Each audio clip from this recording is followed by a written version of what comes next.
শাস্ত্রজ্ঞ জয়দেব, শাস্ত্র লেখক জয়দেব, অভিজ্ঞানী জয়দেব। তাই জয়দেব নির্ণয় করলেন যে জীবন সঙ্গিনী ছাড়া সংসারে থেকে সাধনা করা মুশকিল। তাই সরাসরি পদ্মাবতীর কাছে গিয়ে তার মাথায় হাতটা রেখে বললেন, পদ্মা, নারী হয়ে জন্মেছ, কোনো না কোনো পুরুষের কাছে তোমাকে যেতে হবে জীবন সঙ্গিনী হয়ে।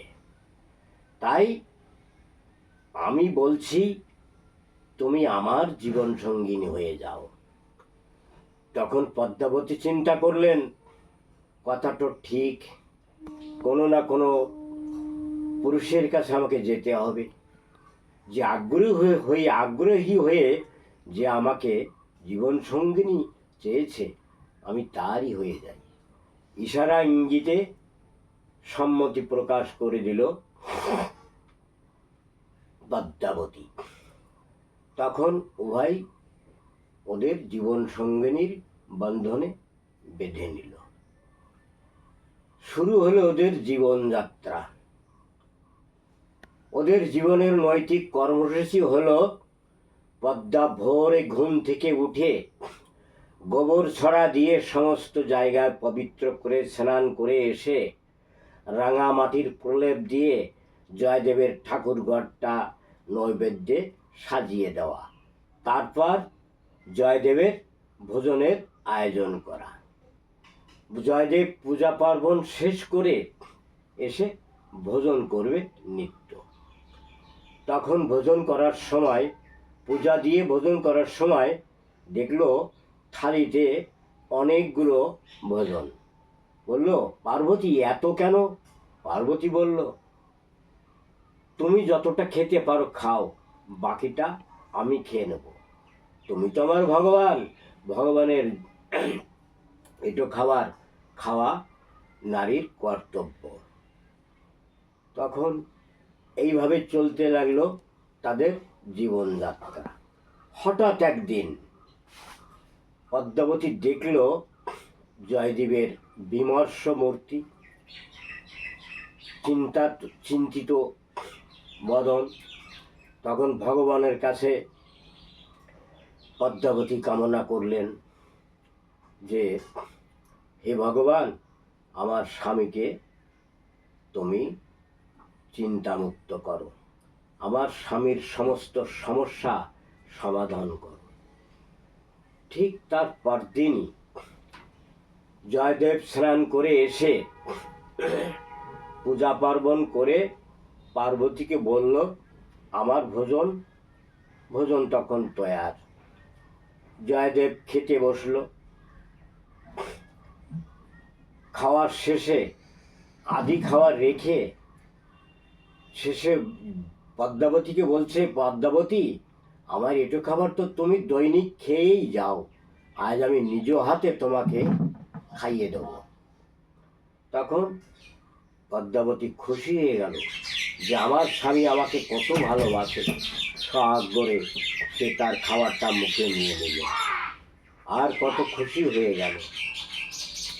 খেতে খেতে যখন শেষের দিকে, তখন হঠাৎ আঙিনায় এসে জয়দেব চিৎকার করে উঠল, কুলোটা, শয়তানি! তখন পদ্মাবতী চমকে উঠল। প্রথমে ভাবলো হয়তো রহস্য করছে আমার সঙ্গে। তারপরে অশ্লীল ভাষায় যখন তাকে ভৎসনা করতে লাগলো, তখন চিন্তা করলো, এ তো সত্যি। এখন আমি কি করি? তখন পদ্মাবতী বলল, তুমি না আমাকে একটু আগে পূজা দিয়ে তুমি ভোজন করে ভোজনের শেষে আমাকে বললে যে, পদ্মাবতী, আজ তোমাকে আমি নিজ হাতে প্রথম ভোজনটা শুরু করিয়ে দিই, আমাকে তুমি খাইয়ে দিলে, আর এখন তুমি আমাকে এই সমস্ত ভর্ৎসনা করছো। তখন জয়দেব বুঝতে পারল কোনো একটা অসুবিধা আছে। মন পড়লো যে ঠাকুর ঘরে যেতে হবে আমাকে। তখন জয়দেব ছুটে চলল ঠাকুর ঘরের দিকে। গিয়ে দেখলো রাঙামাটির পরে প্রলেপের পরে চরণ চিহ্ন, নৈবেদ্য সব ঠাকুরের পায়ে নিবেদিত। পূজা সমাপ্ত। চোখ পড়ল তার গীত গোবিন্দর দিকে। অধুরা গীত গোবিন্দ যেখানে তার রুখে গেছিল, ওই শব্দটা বসাতে পারছে না, যার জন্যে গীত গোবিন্দ লেখা তার বন্ধ ছিল। সেখানে লিখিত হয়েছে ভগবানের আপন হস্তে, দেহি পদ পল্লব মুদারাম। তখন জয়দেবের জ্ঞান ফিরল, দ্রুত ছুটে এলো পদ্মাবতীর কাছে। পদ্মাবতী, আমি বড় ভুল করেছি, তুমি আমাকে ক্ষমা করো। তুমি লক্ষ্মী, তুমি মহালক্ষ্মী, তুমি আমার পূর্ণ লক্ষ্মী, তুমি আমার মহাশক্তি। তোমার জন্য আজ আমার সব কিছু পরিপূর্ণ। আমি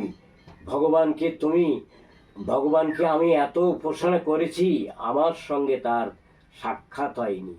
আর স্বয়ং ভগবান এসে তোমাকে তার ঝুটা খাবার খাইয়ে দিয়েছে। তুমি তার ঝুটা খাবার খেয়ে ধন্য পদ্মাবতী। দেহি পদ পল্লব মুদারাম বলে পদ্মাবতীকে সে প্রণাম করল। জয়দেব সবাইকে বলেছেন যে এই গীত গোবিন্দের যে রুখে যাওয়ার শব্দটা ভগবান তার স্বহস্তে লিপিবদ্ধ করেছেন। এই গীত গোবিন্দ যার ঘরে নেই, তার ঘরে কিছু নেই। আপনাদের কাছে অনুরোধ, আপনারা সবাই গীত গোবিন্দটা ঘরে রাখবেন। আর সব ঘরে ঘরে যেন পদ্মাবতীর মতো সহধর্মিণী মেলে।